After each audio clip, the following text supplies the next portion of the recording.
I'm sorry for this, Katie. Taylor Swift. Oh, you don't have to be sorry. I love Taylor Swift. I love her as a songwriter as well. Courtney Love, you all remember her. Well, she just told the world that Taylor Swift is, quote, not interesting as an artist. Also said that Taylor Swift is, quote, not important. Taylor Swift may be a global icon, but not everyone is a card-carrying member of the Swiftie fan club. Behind the polite smiles and red carpet run-ins, there's a whole list of celebs who've allegedly thrown shade, dodged hugs, or sat stone-faced while the crowd screams. And let's just say, not everyone's saying, I knew you were trouble, with affection. Buckle up, because we're diving into 10 celebs who secretly, or not so secretly, can't stand Taylor Swift.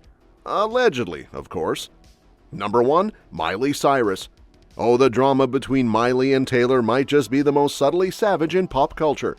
While the two once shared the Grammy stage back in 2009 with a sweet duet of 15, their vibes today feel anything but sisterly. Miley has thrown more than a little shade over the years, famously brushing off Taylor's squad goals aesthetic in a New York Times interview by saying, I'm not in the squad, my friends are real people. Ouch. That felt aimed straight at Taylor's designer-clad inner circle. Then came the 2024 Grammys, and fans were watching closely.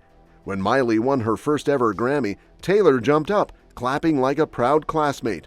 But Miley, she barely acknowledged her. Viewers swore she glanced Taylor's way with a blink-and-you-miss-it half smile, then kept it moving. Swifties called it shady, others called it classy indifference, but either way, it felt chilly. Considering their history and Miley's past digs at Taylor's polished image, the internet couldn't help but ask, is this a silent feud wrapped in glitter and passive-aggressive applause? Whatever it is, it's giving you can't sit with us energy, just way more subtle and way more Hollywood. We actually pitched it for the Grammys, and they were like, well, we're really into collaborations. And I was like, oh, Miley! Yeah. So, light bulb! like, we just have to go to the Grammys together or something because it's such a cool event. And so Our personalities are opposite, so it works. yeah, and our voices too. I mean, like, Exactly. you guys are such like a random, like, two people to put together, but we're both from like the same town or whatever, so we mix for sure. We're friends. Number 2, Demi Lovato. Demi Lovato has never been shy about speaking her mind, and when it comes to Taylor Swift, the tea is piping hot. In a candid Glamour interview, Demi didn't hold back, throwing subtle but sharp shade at Taylor's infamous Girl Squad. She called out the squad's lack of diversity and said it pushed unrealistic body images, adding that it made her feel uncomfortable as someone recovering from an eating disorder. And let's not forget her side-eye at Taylor's brand of feminism. Demi basically questioned how empowering it really is when it only includes a specific type of woman. Oh, and the real kicker? Demi also raised an eyebrow at Bad Blood, Swift's iconic diss track that was allegedly about Katy Perry. Lovato suggested the whole feud felt petty, not feminist. So while Taylor was curating aesthetic friend groups and revenge anthems, Demi was sipping truth tea, and she clearly wasn't here for it. Number 3, Courtney Love. Courtney Love did not hold back when she threw some serious shade at Taylor Swift in an interview with the UK's Evening Standard. The rock legend, known for her brutal honesty, basically dismissed Taylor as not important and not interesting. Ouch, right? She did acknowledge Taylor's role as a safe space for girls, but still, she wasn't buying the hype. Love even compared Taylor to a less compelling version of Madonna, which, let's be honest, feels like a scorched earth burn. Courtney was clearly not impressed by Taylor's image and music, making it clear she didn't see her as anything groundbreaking. This comment didn't just ruffle feathers, it reignited the whole debate about Swift's place in the music industry, and, let's be real, when Courtney Love speaks, people listen. Looks like Taylor might need to go back to her "You Belong With Me" roots to win this rock queen's approval. This is not the 90s or the early noughties anymore. So you can't get away with as much. You know what I didn't see on my bingo card for 2024? Agreeing with Courtney Love. The music is very safe, and the artists are very vanilla. Swifties are unleashing as we speak on social media. Number 4, Damon Albarn. Damon Albarn, the frontman of Blur and Gorillaz, really put his foot in it when he claimed Taylor Swift shouldn't be called a songwriter just because she co-writes her songs. Excuse me? As if Taylor's not a certified songwriting queen. Naturally, Swift wasn't having any of it, and she wasted no time clapping back on Twitter, declaring, "I write all of my own songs," and calling his remarks completely false and so damaging. Shots fired, Damon. The whole drama turned into a messy back and forth about songwriting authenticity, with fans taking sides, of course. Some agreed with Albarn, suggesting Taylor's collaborations mean she's not truly doing it all herself, while others rushed to her defense because, let's face it, we all know who's got the pen in her hand when it comes to those iconic lyrics. This little feud just proves the ever-present tension in the industry over who gets the real credit for those chart-topping hits. Number 5, Katy Perry. Oh, the legendary feud between Taylor and Katy. Talk about pop drama at its finest. Rumor has it, this beef started over backup dancers. Yep, you heard that right. Apparently, Perry poached some of Swift's dancers for her own tour, and that was the spark that set the whole thing off.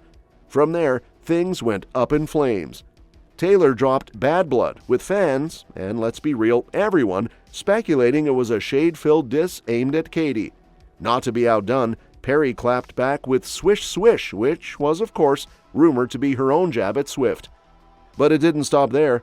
Perry didn't hold back in interviews either, once comparing Swift to Regina George in sheep's clothing. Ouch!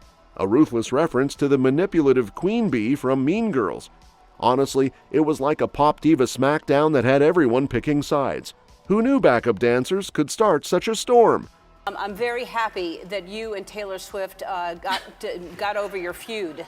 Yes, we made amends. We have such big groups of people that like to follow us, and so they kind of started turning against each other a little bit too. I'm all about redemption and forgiveness. Ask for forgiveness and like confront someone that you may have an issue with or a problem with and talk it out. And it's like we have so much in common. There's probably only 10 people in the world that have the same things in common. I was like, we should really be friends over that. Number 6, Barack Obama. Oh, even the former president, Barack Obama, couldn't resist throwing a little shade at Taylor Swift. At the White House Correspondents' Dinner, Obama joked that dealing with Republicans was like being trapped in a Taylor Swift album. Of course, this was all in good fun, but the comment had everyone raising an eyebrow. It wasn't exactly a burn, but it was a playful dig at how everybody seems to have some kind of story about Taylor. The real gossip? The way this joke made waves, not just because it came from the president, but because it reinforced just how deeply Taylor's personal life and music have embedded themselves in American pop culture. You could almost picture Obama looking at the latest Swift drama thinking, yep, this is the stuff that feels like a Taylor Swift song. It was a moment that proved even in politics, no one's safe from Swift's ubiquitous influence.